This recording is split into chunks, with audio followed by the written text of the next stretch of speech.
Hello everyone, good morning ma'am. Khoi sai a lai re. Ngasi di Sunday ne, kaino khoi sai je ngasi di Sunday ni na kem chatla roi bo ko. Dum yum da dum lai ne ngasi di. Ado aina sam kaino tauba kanghanba dagi sum thabak ki bo khotpa dagi thabai ngang taubu je ma matam yang kui changi dum hai bo ko. Adu do ngasi di aina sam kanghanba je pung kya change kamai tauge dagi thabak ngang je aina kamai na tauba jing do ma ngasi di maon da ju khara share tau han gi tau bane ba hai masa tawraga di kamai na changi kamai tawi habado khangi dana aduna ngasi di khoi sai da tawraga samje kanghanlage ngasi di akhoi beef curry thongdoine ado mayam kaino hawdagi yengbiyo mayam lobo aduga ai ya dryer tawraga aduga kai mathang tawba yaba thaba kari kara tawraji aduga injang thongba khotpa chaba khotpa matek namjarake dadi horsei somkangala sei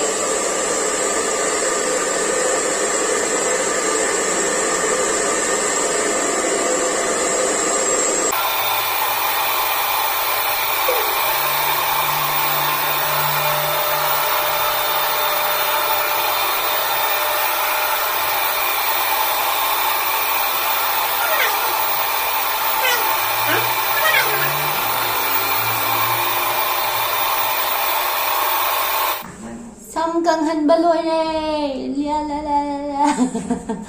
ado ma ai gi samja khara so e bo ko so tu khara so e adu do ai handak ti hair care khara tau bune ba hair treatment je kamaina haidi kamaina tawraga samje khara grow laigada ge dagi khara thuna haba haidi sam phaba haidi kai haino samje ma pang nan yam chole ba hojik se haidi hatu da ju yam kien du tawe do akhang ba lai ta de habi o aduga asidi beef curry taw duine khoi ado thong ba thak pa matek chu hapjarake aduga video je loibok yengbiyo enjoy to biyo myam happy Sunday ngasi di ai beef curry thonge ado salad se semani ai sina green onion ne haigi spring onion haibdo ado pawaji gi kaino silere ai si ko la chaning ne putrok pane sina salad ka chana ba pot ne tan sukaroti hore chak thongre ai injang ri thong bai nam gi to bane ba ado ko shai mu duty ki kore na chathoki be ai number kano ngamdre ba ma nambi gadamne dum ngamdre number myang waro birano ado ai chajarage beef curry silere ai gi style da thomjare ado myam video je mi eng taminare se hello guys myam ai gi mati running gangi mayam amuka hana tarawna opchari ngasidi beef curry thonge aina thongjare beef curry ado kano hot case to ina hapa thame ma fra thenge bulaite aduna ai hot case to ina hape transfer to dress na chukarote ne aisi hauraga thame hot case na te use to rena sidi aduga ye te salad la s da la e kai lại không salad chile ne spring onion aina frozen to tham bane spring onion je kaino amu phang de ko adu aina spring onion je frozen to tham bane sina mungfli haidi leba khawai okay ado akhoi chaba hujara ke khoi sai gi damakta fast oina ai hapsarage fast bite aina sin thong ba thak ba khara chanam mapum hapcha bane do manju ai ju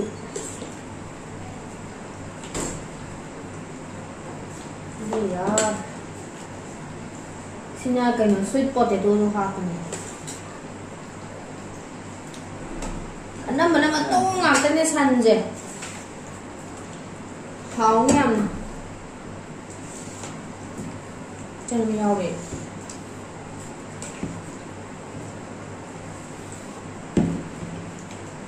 salad se mapan da hapa age tamo haidi mafam yang kan doreba ngai ku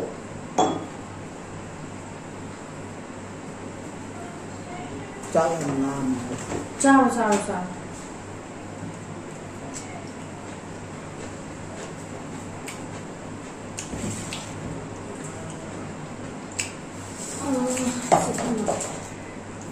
Kobi kot kan ra Lere Sila di ok kan ko lage Che spring onion ai chili sauce kharcha lage chili sauce ini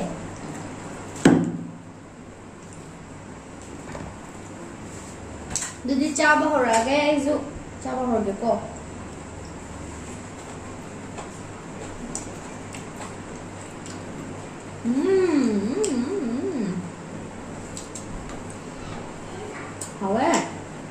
hao quá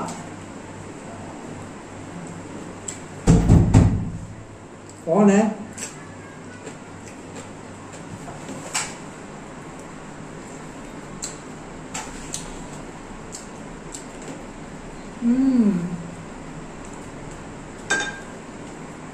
Janamnya maupun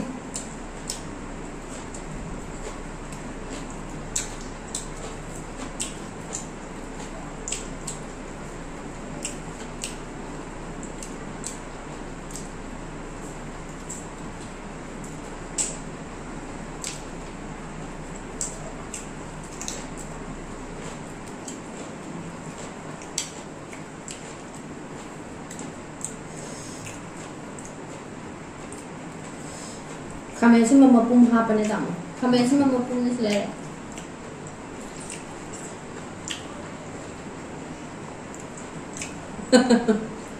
chỉ cần trích lòng cả khổ quan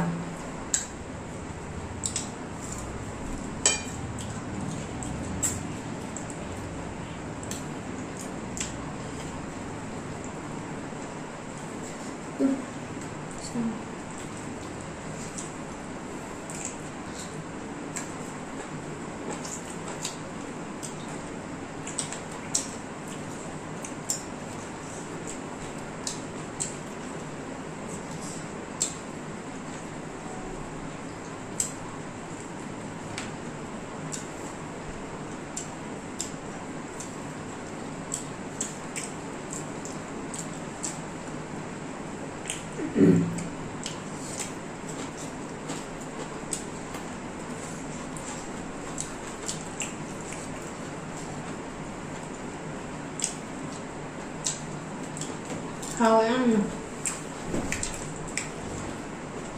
san giờ vậy Manipur là gì ba trong ngày phải này là anh lê sao được huyền là ba chăn đi à khát tàu đấy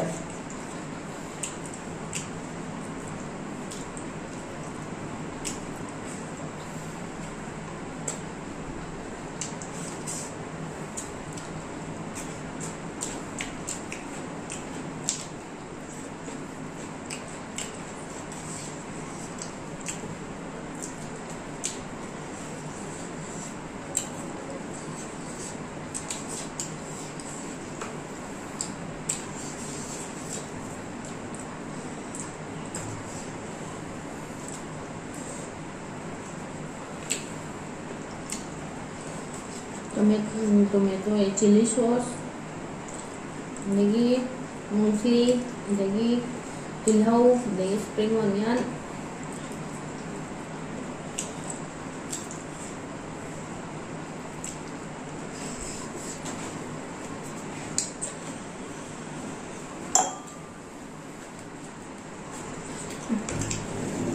này ôn được từ lâu rồi nhưng mà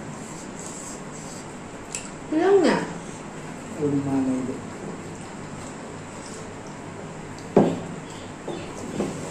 rồi nên xem mình thầm vào từ lâu chưa nó ùn ra từ lâu rồi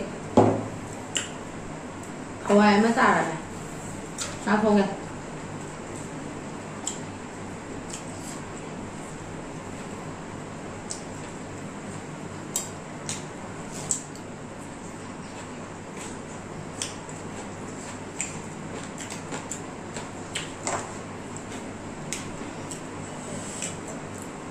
얘네 얘 달래 진이 산통제 하원 시리 애나 뭐 수주게 다 거는 시리 많이 뭐 주어 생도 했는데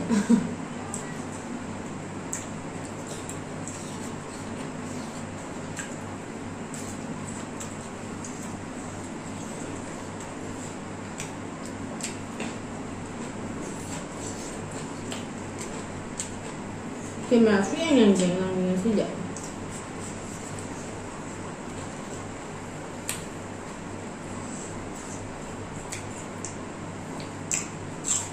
Ngọt.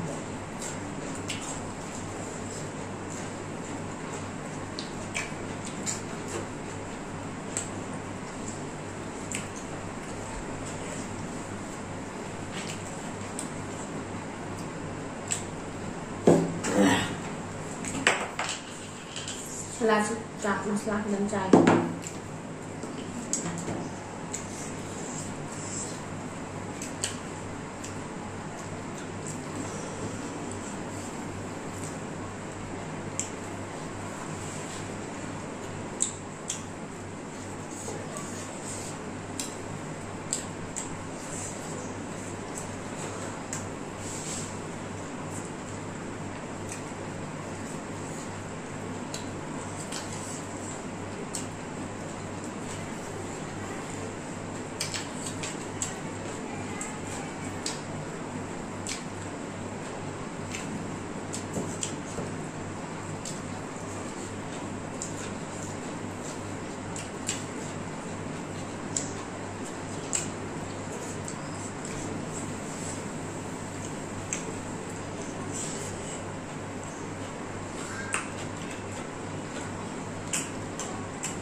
Xin nhầm nghe bà.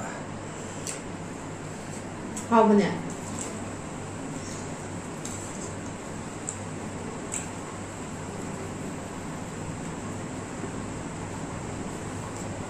마대 신경 ing까지 탁방하면 돼봐.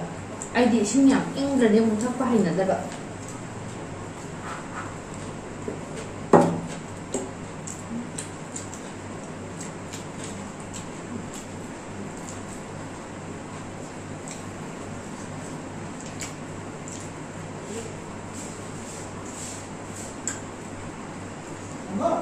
Không. 那这个我自己我把准备行动， 我累的倒开那个我明天也不行了， Cây bia mất. 倒开那个。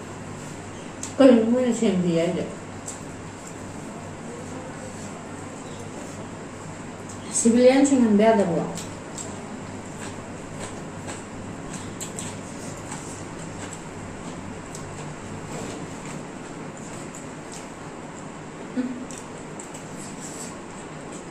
산통보다 스윗포테이토 닭꼬지 고하우지디 보고 나찐티 하네.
Chị số xong rồi cũng sai à. How about number one?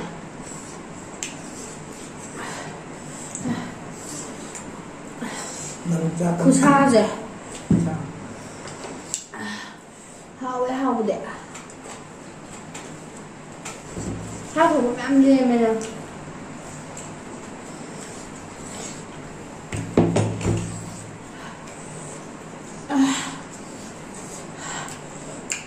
Cooker do mà big thân mà này.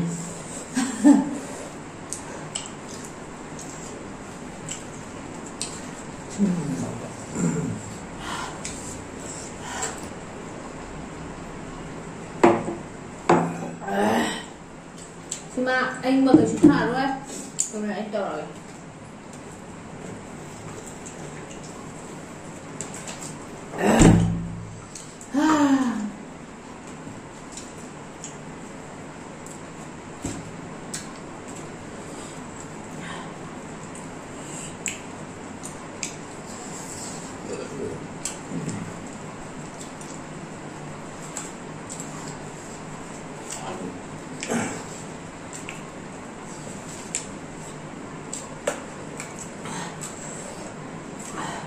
Tân năm mình thấy cao mình nè đôi tân rồi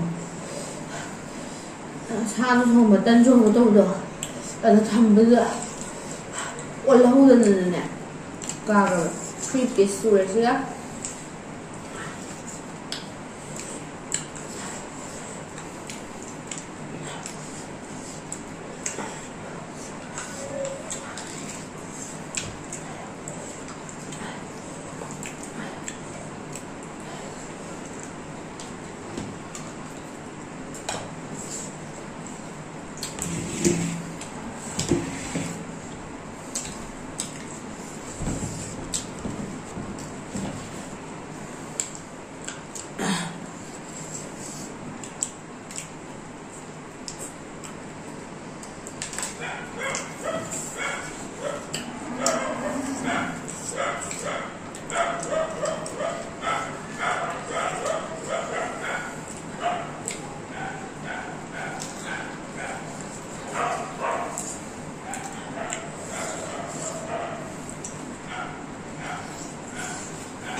Mana handong ra. Để cái đấy phải đưa lên ngay vậy.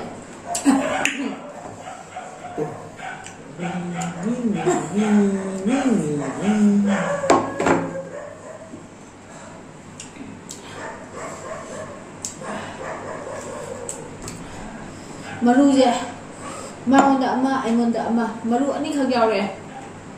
Atay oi matong ngak na. Thank you very much.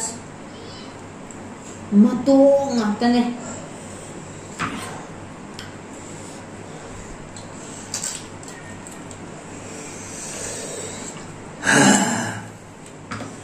Chào xin lỗi đấy, thằng bro.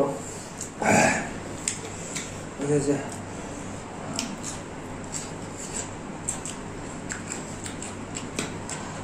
Làm thế nào đấy?